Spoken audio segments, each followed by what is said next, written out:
Bonjour, je m'appelle Emma Diorio, je suis artiste plasticienne. Donc mon parcours, c'est un parcours où déjà depuis l'enfance je savais que je voulais être artiste.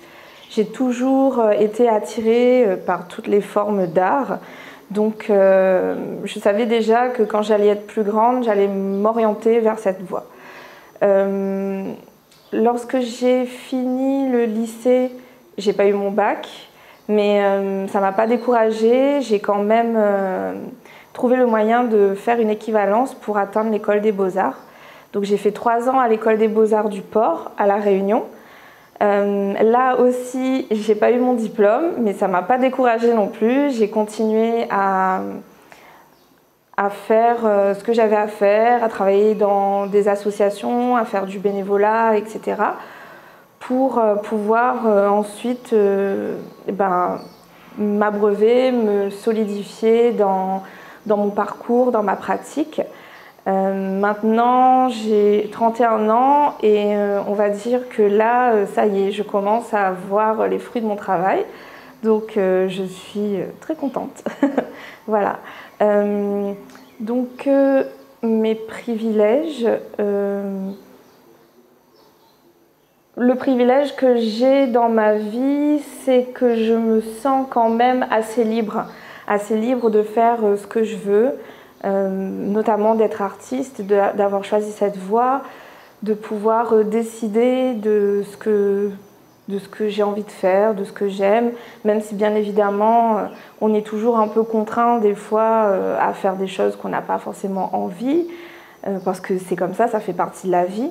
Mais quand même, je trouve que c'est un privilège pour moi d'être artiste et de faire ce que j'aime et d'être libre. La liberté, je pense que c'est très important, surtout à l'heure actuelle où beaucoup de personnes sont enfermées dans des carcans et se disent « Ah, moi j'aimerais bien faire ceci ou cela » et n'osent pas. Au final, c'est vrai que c'est un peu dur, c'est sûr. Il y a des moments où on est un peu dans le doute et on se dit « Ah, mais est-ce qu'on va pouvoir y arriver ?» Parce que c'est compliqué. Il y a aussi les données comme l'argent qui rentre en compte, sachant que c'est quand même très important. Enfin, j'aimerais que ça n'existe pas, mais on est dans une société où on est obligé. Et qui se disent « Ah, mais non, moi j'ai la sûreté d'avoir un travail, donc je ne peux pas quitter ce travail pour faire ce que j'ai envie. » Moi, je dis, bon, ben, allez. Même si des fois, on est à la dèche, ben, c'est pas grave, on fait quand même ce qu'on aime. Et en tant que femme, ça va. Être à La Réunion, je trouve déjà que c'est un privilège. Après, bien évidemment, on reviendra ensuite dessus. Mais ça va, je ne suis pas victime vraiment de grosses oppressions, donc on va dire que c'est un privilège pour moi d'être une femme à La Réunion. Ensuite, en termes d'oppression, oui, j'en vis quelques-unes, j'en ai beaucoup vécu plus dans mon passé parce que déjà quand on évolue, on est jeune, on est une adolescente, on découvre la vie, il y a des moments où on se réfère à des codes et à des codes qui ne nous ressemblent pas forcément. Moi, je sais que j'ai toujours aimé être à l'encontre de ces codes. Les oppressions, je les ai connues surtout à l'adolescence parce que c'est là que j'ai commencé à me révéler réellement en tant que femme et en tant qu'être humain, en fait. Et j'en ai connu notamment dans ma famille où, en fait, déjà mon souhait d'être artiste, ça n'entrait pas dans le moule, c'était pas quelque chose qui était bien vu. On me disait toujours oui, que j'allais pas réussir, que de toute façon, il n'y avait pas d'avenir pour les artistes, etc. Et malgré ça, j'ai continué. Et ensuite aussi, par rapport à mes goûts, en termes de vêtements, en termes de style, j'ai toujours été celle qui était un peu bizarre, la weirdo de la bande à chaque fois, au lycée et tout. Même si au final, quand je sors du contexte, que je vais dans d'autres pays, je me rends compte que c'est tout à fait normal, ça va. De toute façon, qu'est-ce qui est normal? J'ai toujours été adepte de ce genre de réflexion. C'est quoi la normalité en fait? C'est rien, c'est juste ce que nous, c'est l'image qu'on se donne des choses en fait. C'est pas une norme, la norme c'est ennuyant en fait, quoi. C'est juste quelque chose dans lequel les gens sont pour se rassurer. Et en fait, moi justement, comme je sors de cette norme-là, j'ai tendance à provoquer des réactions chez les personnes en fait, où je les déstabilise en fait. Justement parce que je suis très libre avec mon physique et aussi avec ce que je pense, je suis très ouverte, etc. Et du coup, des fois, ça a tendance à les gêner, à leur faire se sentir un peu vulnérable, je sais pas. Donc, du coup, voilà, par rapport aux oppressions, c'est ça. Et en tant que femme, j'en ai eu des oppressions et en fait le truc c'est que maintenant moi je suis sortie de ça, notamment par rapport à l'image que je renvoie. Maintenant je suis complètement décomplexée avec mon physique, notamment par rapport au fait que j'ai pris du poids et que j'ai été beaucoup jugée là-dessus par ma famille. En fait, c'est horrible parce que la famille, c'est ceux qui vous mettent au monde, mais en fait, c'est eux qui vous brisent aussi des fois, même si je les aime de tout mon cœur. Mais c'était quand même dur parce qu'il y a eu cette transition qui a été pas top. Et maintenant, moi, j'ai réussi à m'accepter totalement. Et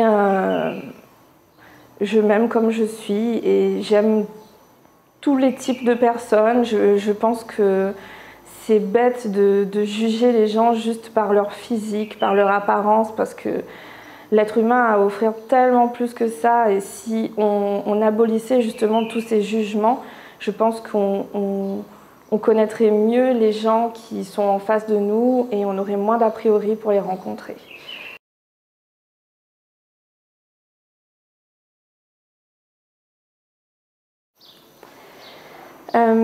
Avant tout, moi je suis originaire de l'île de la Réunion. Je suis née ici. Mon papa est d'origine Zoreille, comme on dit ici. Il a des origines italiennes et algériennes, d'où mon nom de famille Diorio, sur lesquels on me pose pas mal de questions. Et ma maman, c'est une femme de la Réunion, donc elle a toujours vécu ici. Mon grand-père et ma grand-mère sont d'origine réunionnaise. Je suis, pour moi, vraiment ancrée dans mes origines. J'ai toujours vécu à La Réunion, je suis née ici, j'ai été élevée ici, je suis partie à l'école ici, etc. Donc voilà. J'ai passé toute mon enfance dans le quartier de Saint-Leu, dans lequel on est. Maintenant, j'habite à La Possession, une ville qui est plus proche de Saint-Denis, vu que c'est l'endroit où je travaille le plus. C'est plus pratique pour moi. Et La Réunion, c'est une grande histoire d'amour pour moi. J'adore mon île. J'ai eu l'occasion de partir, mais il y a limite une attraction magnétique pour moi avec La Réunion, parce que je pars et je reviens toujours. J'adore mon île, je la trouve magnifique, je suis fascinée tous les jours, même si je vis là depuis mon enfance, de toujours découvrir de nouvelles choses. Et voilà, c'est une grande histoire d'amour pour moi. Comment est-ce que je me sens investie? C'est fou, mais j'ai l'impression que j'ai une mission en fait ici. C'est pour ça peut-être qu'à chaque fois je reviens, mais en tant qu'artiste, j'ai vraiment envie de valoriser en fait les personnes qui vivent à La Réunion, les artistes qui sont là, parce que je trouve qu'il y a vraiment une diversité incroyable et ça se voit d'autant plus quand on part et qu'on parle de l'île et qu'on rencontre des personnes et qu'on les raconte en fait ce qui se passe ici. C'est fou parce qu'il y a une espèce de fascination chez les autres, mais aussi chez nous, la façon qu'on en parle, qu'on leur raconte justement ces histoires qui se passent ici. Et ça me rend d'autant plus fière. Moi, j'ai beaucoup de travaux qui sont inspirés de la Réunion.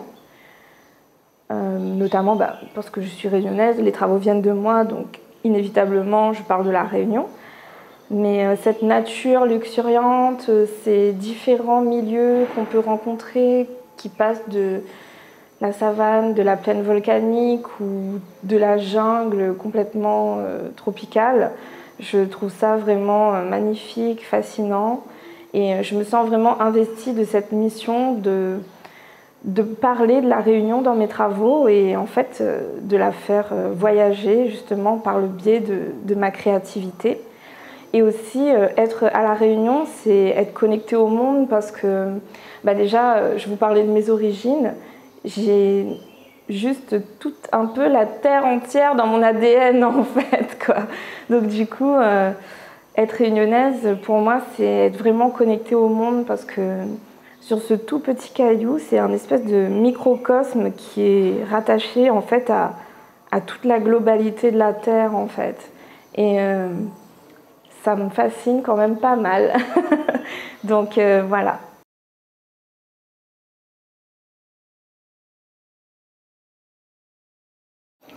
Alors moi, dans mon travail, j'aime parler de moi.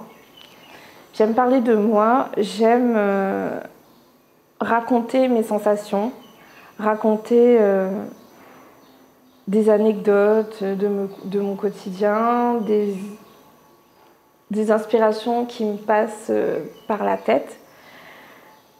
Je dis souvent que mon travail est autobiographique, mais en fait, faire un travail autobiographique, au final, ce n'est pas un acte narcissique, parce que à chaque fois qu'on parle de soi, en fait, on parle aussi des autres.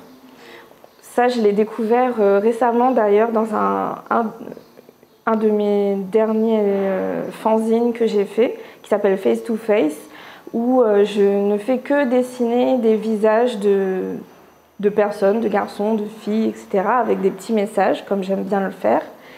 Et en fait, à travers ces personnages, je parle de moi, mais aussi d'autres personnes, de ce qu'ils ressentent, etc. Et en fait, les gens, quand ils ont vu ce fanzine, ils m'ont dit « Ah, mais c'est trop cool, parce qu'en fait, c'est des choses que je pense, mais que j'ose pas dire. Ah, mais on est trop connectés et tout. » Donc j'étais là, ouais, c'est trop bien. En fait, parler de soi, c'est parler des autres. C'est aussi les autres qui se reconnaissent à travers notre travail, qui se disent « Ah non, mais c'est trop bien, on est trop pareil, en fait. » Parce que je pense qu'on a trop tendance à se sentir seul. On se dit « Ah non, mais je suis un cas isolé et tout », alors qu'au final, il y a plein de personnes qui ressentent la même chose que soi. Et je trouve ça hyper rassurant, parce que souvent, on a tendance à croire qu'on est des cas isolés, qu'on est tout seul, qu'on ne peut pas s'en sortir, qu'on est des cas désespérés ou quoi, alors que non, on est plein de personnes en fait à vibrer ensemble et à ressentir à peu près les mêmes choses, avec bien sûr des nuances différentes selon le pays dans lequel on vit ou l'éducation qu'on a eue. Mais on a toujours une espèce de base commune, de feeling commun. Et moi, j'aime bien faire ressortir ça dans mon travail, que ce soit au niveau des êtres humains en général, mais aussi par rapport à la femme. Vu que je suis une femme, j'aime bien parler de mon vécu de femme. Et d'ailleurs, décomplexer aussi les femmes autour de moi à des sujets comme la sexualité, les règles, les poils, que j'adore illustrer, que j'aime bien aussi, voilà. Donc pour moi, c'est des choses, des petites anecdotes comme ça, un peu marrantes, un peu drôles et qui décomplexent les gens. C'est des petits messages, en fait, c'est des petites bouteilles jetées à la mer. Et quand la personne réussit à bien la capter, et ben ça lui fait du bien. Et moi, je suis contente qu'il y ait une résonance dans mon travail, parce que moi, je n'ai pas envie de travailler pour moi toute seule. J'ai envie que les gens ils voient aussi ce que je fais et que ça leur fasse quelque chose, des sensations, des émotions. Je pense que c'est c'est important, quoi, en tant qu'artiste, de véhiculer des images et des messages positifs. Et même des fois, c'est pas forcément positif parce que moi, je travaille aussi sur les maladies mentales aussi, des fois, par rapport à la dépression, à ce qu'on peut ressentir quand on se sent pas bien. Et justement, à s'avouer humain, à s'avouer vulnérable, à se dire, bah oui, on n'est pas des robots, on est des êtres faits de chair et d'âme. Et des fois, quand ça va pas, c'est pas non plus grave, ça arrive à tout le monde. C'est juste que des fois, on fait que pousser ça sous le tapis et on le cache, alors qu'en fait, c'est tout à fait normal. Je pense que c'est sain de dire des fois, ça va pas. De toute façon, si on allait tout le temps bien, ça n'aurait pas eu de sens, en fait. Du moins pour nous, les humains, sur notre planète, ici. Il y a peut-être des gens ailleurs qui vont tout le temps bien. Mais nous, on n'est pas là encore. Donc voilà, je pense que ouais, c'est important de partager ses émotions.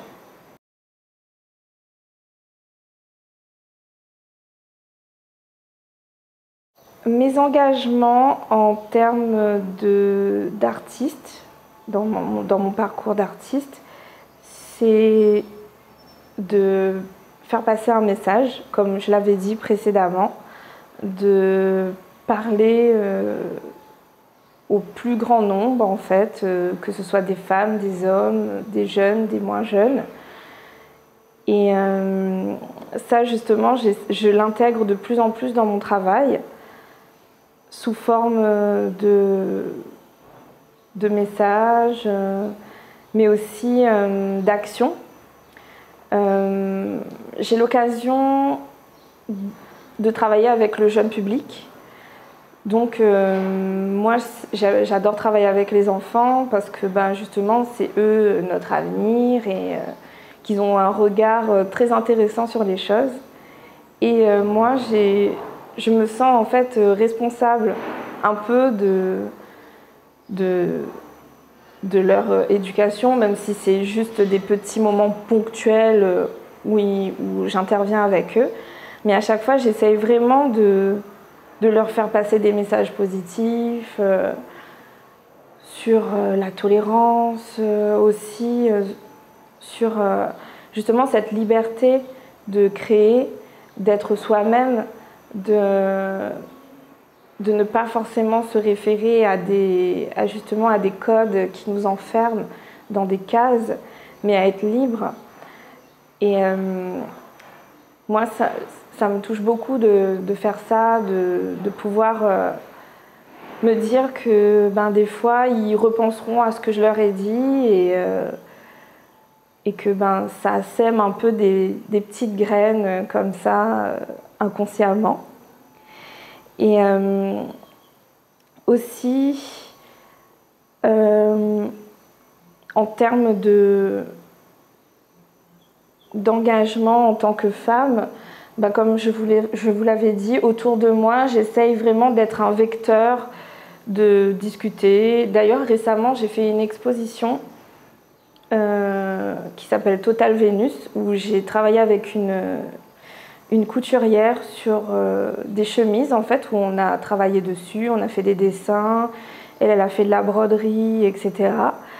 Et le thème, c'était justement la femme, Total Vénus, en faisant référence à la déesse Vénus. Et justement, on a eu beaucoup de discussions, que ce soit avec elle ou avec d'autres personnes qu'on a rencontrées autour de ce projet, où justement on se disait, voilà, chaque femme est une déesse en fait, quoi. On est toutes uniques et qu'il fallait justement cultiver cette originalité, cette diversité qu'il peut y avoir en termes de personnalité, de morphologie et aussi de perception en fait, en général, qui entoure la femme, qu'elle ait été dans une ancienne époque amenée comme une déesse et maintenant au quotidien, parce qu'on est tous on est tous des divinités modernes, quoi. Donc du coup, voilà. Aussi, à côté de ça, en termes d'engagement, j'adore la mode, j'aime beaucoup ça. Et j'ai une association qui s'appelle Cosmic Girl, avec laquelle on fait du troc de vêtements, donc de l'achat solidaire, de la fripe solidaire. Et on a réussi déjà depuis 2012 à mener notre association à bien. Maintenant, elle a vraiment pris un essor et on est très content de voir les gens consommer différemment, s'habiller d'une autre manière, avec de la deuxième main. Moi, je trouve ça super cool parce que y en a marre de la surconsommation. Et aussi de s'affirmer dans son style, dans ses fringues, en ne dépensant pas forcément des sommes exorbitantes et en ayant vraiment une démarche solidaire, etc. D'ailleurs, ce week-end, pendant la Rock Queer, vous pourrez voir des vêtements de Cosmic Girl. Voilà. Petite pub au passage. Oui, je suis féministe. En fait, ces dernières années, on entend beaucoup parler de ce terme, être féministe. Ça fait beaucoup débat aussi. En fait, il y a beaucoup d'amalgames autour de ce terme. Et d'ailleurs, beaucoup de personnes qui ont réduit le féminisme à une espèce d'attitude complètement réac, en fait, de femmes qui ne peuvent pas voir les hommes ou quoi. Chose qui est dommage parce que ça en fait, on va dire que ça fait des raccourcis pas chouettes. Mais en fait, être féministe, ça veut dire beaucoup plus que ça. Notamment en étant à La Réunion. En fait, c'est paradoxal parce qu'on connaît La Réunion souvent par rapport à des malheurs où il y a beaucoup de violences conjugales, etc.